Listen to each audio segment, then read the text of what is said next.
It is Monday, the 7th day of April, and Mayor Sarah Pierce is here. City of Watertown, there is a meeting tonight. Quite a few things on the agenda, so we'll run through a few of those just to let people know what's going on in city business. So good to see you. Thanks for being here. Resolution number 1, you're going to be putting up the Israeli flag at City Hall. And this is also going to have a staff report later in the day, not related necessarily to the Israeli flag, but just the city flag policy, the display policy. So where do you want to start with this? I mean, what is the request on the Israeli flag? It's a request to raise the Israeli flag in recognition of Israeli statehood. The request was made by an individual in the community on behalf of her faith community. We've done this in the past, so this is essentially just the city council under the new flag policy that the majority voted in favor of, authorizing that to happen. And then, as you mentioned, further on down in the agenda, there's a proposal from city staff to kind of formalize the process for requesting a flag. So we'll talk through that this evening, but it's basically, instead of just emailing the city manager that you would like permission to raise a flag, there's going to be a more formal process now if city council agrees to it, where you basically have to, fill out your name, organization that you're contacting the city on behalf of, the reason that you want to raise a particular flag, that sort of thing. With the Israeli flag and the events of today, right, just in general of the world events, some people may be worried about raising that, but in your eyes at the city level, I mean, there's no reason to have any concerns over this? Well, I know we have heard from individuals who have expressed concern about the raising of the flag, just in general. I know I really received at least one email from an individual in the community. I understand why, they want the flag to be raised in front of City Hall. It's something that we've done in years past. But I think that overall, I personally, I don't think it'll come as a surprise to anybody in the public. I'm going to vote against this, not because I don't support the people who are requesting it, but just because I was against changing the policy back to approving or disapproving individual flags, just because of the issues that it can potentially create. But with the, as we talk about the policy here in a second, but the flag policy was vetted through the city attorney, right? And she came back with an opinion on that and talked about how it is low risk with this flag policy is creating low risk in terms of anyone bringing a lawsuit or suing the city with that. That was part of your concern, is that you didn't want to have the city be liable if there were something to come forward with that. So even with that, with the attorney's opinion, you still are shy of doing this. I still am, just because it seems as though with every flag request, and I'm sure you're going to see this moving forward, there's people on one side who want that flag to be raised, and there's people on another side who disagree with it for one reason or another. Everybody's entitled to their opinion, but I think that there's enough controversy in city government right now. There's enough negative discourse in nationwide government right now. I just thought that having the flag policy that we previously had with the city flag, the country flag, our nation's flag, and then the state flag and the POW flag, I thought that was representative of everybody, and then you eliminate any sort of divisiveness in the community. Again, I understand the reasoning for many of these flags to be flown. I support many of these causes, but I think that we really get into some sticky territory when we start picking and choosing which flags we agree with, which flags we don't. So I just thought that this is the cleanest way to handle it, but as you know, the majority on council felt otherwise, so that's how we proceed. So with the policy itself, if you have the divisiveness across the world or in the city, where all politics are local, but if you have that divisiveness, isn't this a way to possibly bring people together, though, to show Watertown is a welcoming community for whichever flag that it's raising? Isn't that leadership? I think it could be, but I think you have to also look at the flip side. What happens if, and I think somebody already did, somebody requested to raise the Trump flag on President Trump's birthday. You saw the protest that happened downtown this past weekend. Somebody raises the Trump flag. I would expect city council would have to vote in favor of that.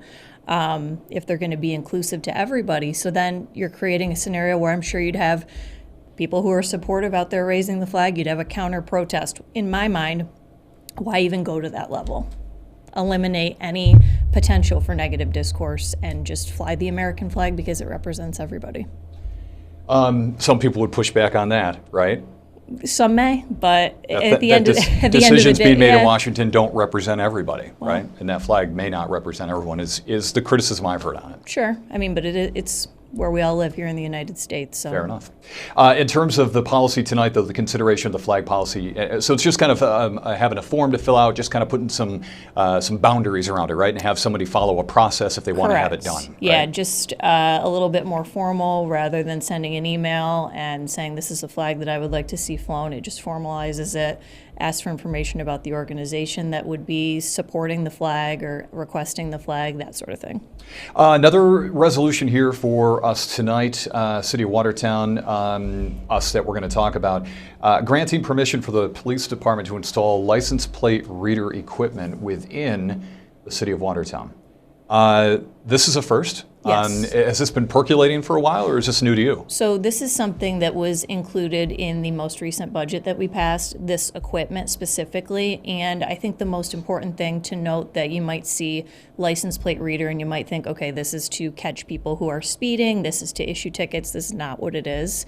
What it is it's equipment that will assist with the photographing of license plates in areas that are higher crime in the city and help with any kind of crimes that might be, for example, robberies, Amber Alerts, some of those higher level crimes where identifying a vehicle would be helpful in moving forward and resolving a case. It's not anything to do with speeding or issuing tickets for that purpose. So this is something, it was included in the budget, but I think the important thing to note is, too, it's being funded by a grant through the state in large part. So this is equipment that we'll have that overall will help with the solving and deterring of some of those higher level crimes. So it's sort of, is it more reactive, meaning that if police are looking for a certain plate, that's when they get turned on? Absolutely. Reactive in the sense that if there was something to happen, as the examples I gave, Amber Alert, a robbery, that kind of thing, and they were looking for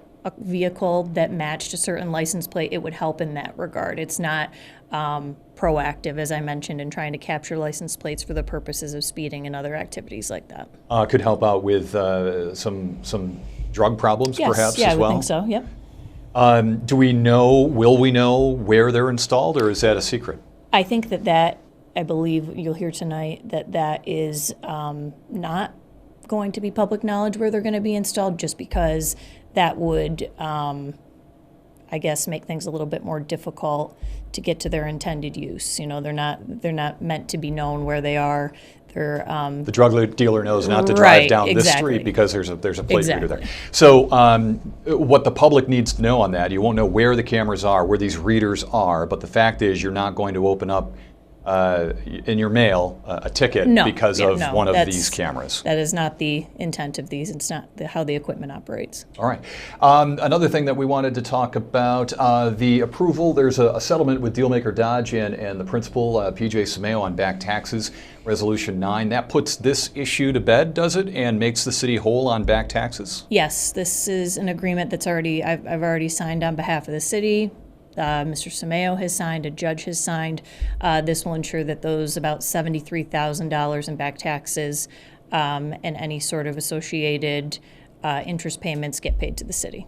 So that puts it puts it to rest and doesn't keep it going through the courts, because there was litigation going on with that. Correct. So it saves money if you're not going to litigation, I would well, think. There's still been litigating up until this point, so there's that cost, but this does put the matter to bed, as you said.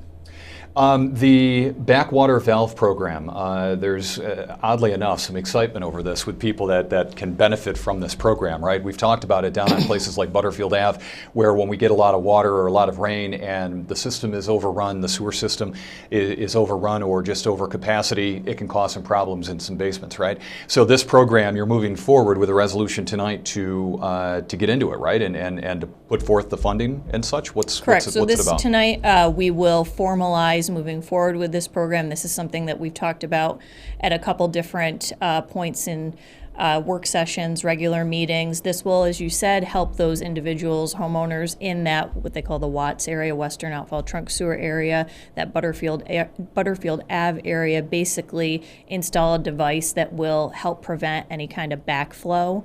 So it's going to be a reimbursement program up to $3,500 for installing one of these devices. The city intends to set aside about $350,000 to pay for the program, and it's a pilot program, so we'll see how this goes, and there's potential to expand it to other areas of the city as well. There was some talk over the upfront cost, right? Because it'll be the city resident that has to go and hire the right person, right? Correct. Approved.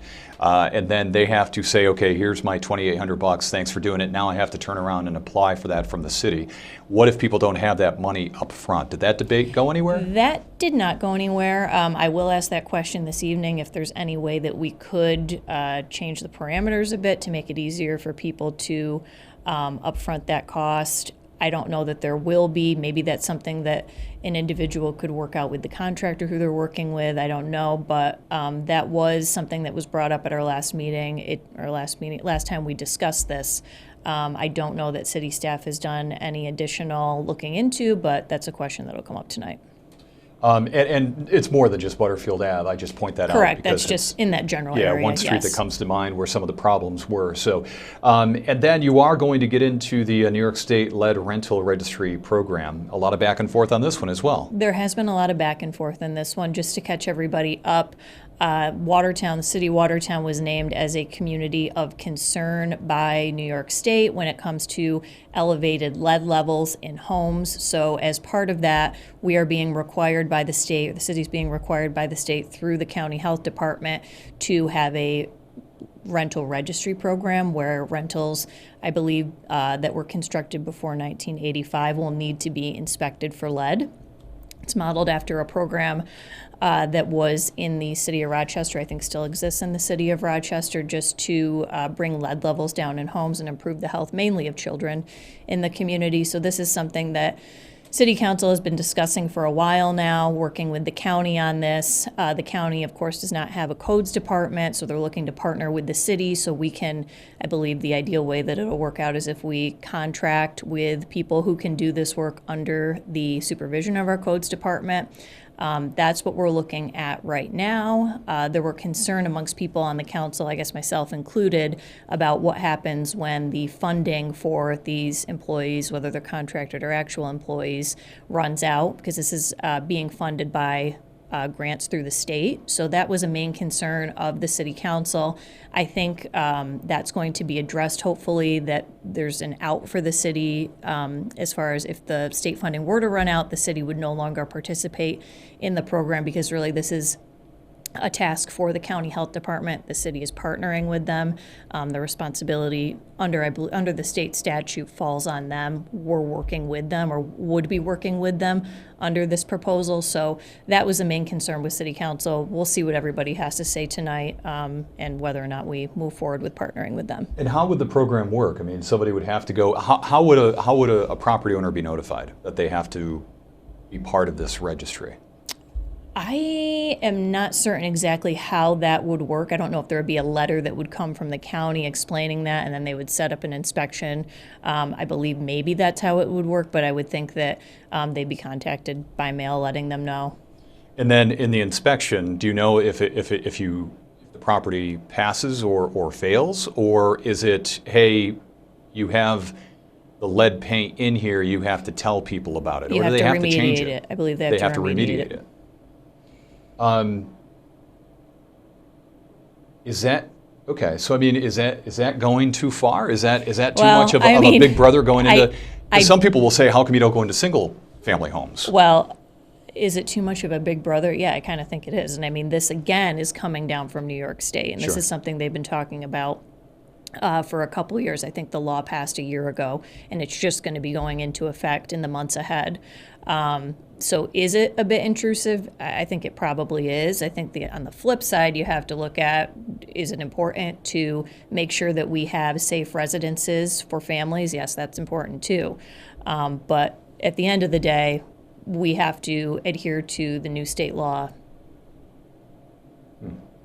It'll be interesting to see how that rolls out. And we haven't heard too much in terms of any backlash from property owners, whether or not they I have you. heard from at least a couple landlords concerned about how this would impact them.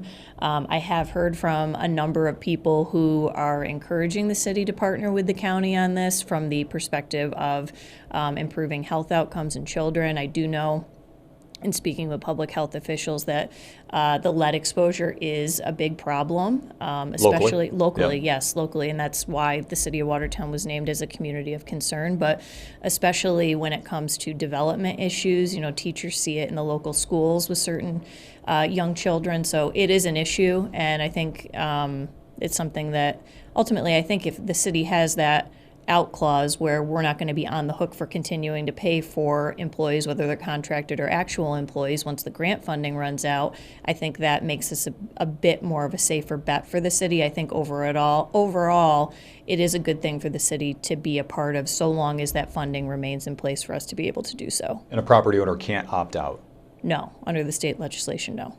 And then finally, you have a proposed law under old business about it's pretty much the pollinator gardens. It looks like that this is going to come back up. Was it tabled? Is that why it's coming back? Or it not? was tabled. We did get some feedback during the public hearing that we had, and I believe there's been some email outreach done by constituents, just different things that they might like to see changed in the legislation. It looks like city staff is recommending that we continue with the legislation as originally proposed, and then as time goes on, if we do in fact see a real need to make changes, we can do that piecemeal. It's more or less, this is a new thing for the city. We put some work into it to put a proposal together. Let's see how this goes, and then adjust accordingly along the way. And just for people to know, it's sort of that no mow may, or letting the grass be a little bit higher in order to allow for some pollinator gardens, in which there have been some in the past, and, Yes. and some people that want to have that. I'm asking you each time that you come in, but I want to know about the budget process. You're in April. We're in April. Couple of months left here. It's going to be happening quickly. That stuff has to be starting soon? Yes, I would expect we'll see the budget sometime, the proposed budget sometime in the next couple weeks. I know the city manager is working on fine-tuning things with the department heads. And then we'll be doing a number of budget work sessions in May. I think we're going to probably do 5 or 6 of those. So those will be 2 to 3 hour sessions where we really hash everything out, go through line by line, hear from the department heads, have questions answered, that sort of thing. So the process will be rocking and rolling here very soon. Councilmember Ben Schoen the other night, a couple of weeks ago, wouldn't put a number to it, but said that he expects a pretty big number in terms of what property taxes could go. Any prediction from you? Do you agree with that assessment? I think. Do you have any insight? Well, I don't really have any insight at this point. I think it'll probably, in the proposed budget, you'll probably see something close to what we saw in last year's proposed budget, maybe not quite as high. Which was 19, It was 19, correct, that was initially proposed. I think it'll probably be less than that, but then it's the council's job to really go in line by line, sharpen our pencils, see what we can change to lessen that burden on the taxpayers. Sort of really where council earns its money, right? In terms Yeah, I of found that out last year firsthand as the person kind of leading the process. I mean, Yeah. being a part of the process as a council member, obviously you do still play an active role, but as mayor, it's more of a guiding of the discussion and getting a consensus. So it is, you're right, where council earns its money. It's a big responsibility that because we the have. city manager will put it together, but not necessarily. It's not supposed to just be a rubber stamp and say, Right, okay, correct. do it. But and that's why it does come in with a high number like that. I mean, it needs to be balanced, so that's why Correct. that has to be in there. And it does come with his expertise of helping to run things out at Fort Drum for years, right? Definitely. So Yep. it'll be interesting to see. But if it comes out with a 19% increase or less, it'll be interesting to see. And finally, the golf course is going to start up, right? I think 9 holes here shortly. Yes, that was the last word out of staff. I forget the exact date, but sometime coming up here in April, 9 holes will be open and ready to welcome the golfers. Ready to go. And you'll be looking for a new leader up there too, right? Northrop I'm is not sure gonna exactly be when leaving? he's leaving, but I Yeah. believe it's midway through the season. He's going to be relocating, Leaving the so area. he will definitely be missed. He helped the course get off to as strong a start as possible. He definitely came with a lot of experience, so those will be some big shoes to fill. All right. Anything else out of the meeting here tonight that you want to talk about? I don't We think so. covered I it? think we covered it all. Good deal. Thank Thanks. you. Appreciate it. Thank you.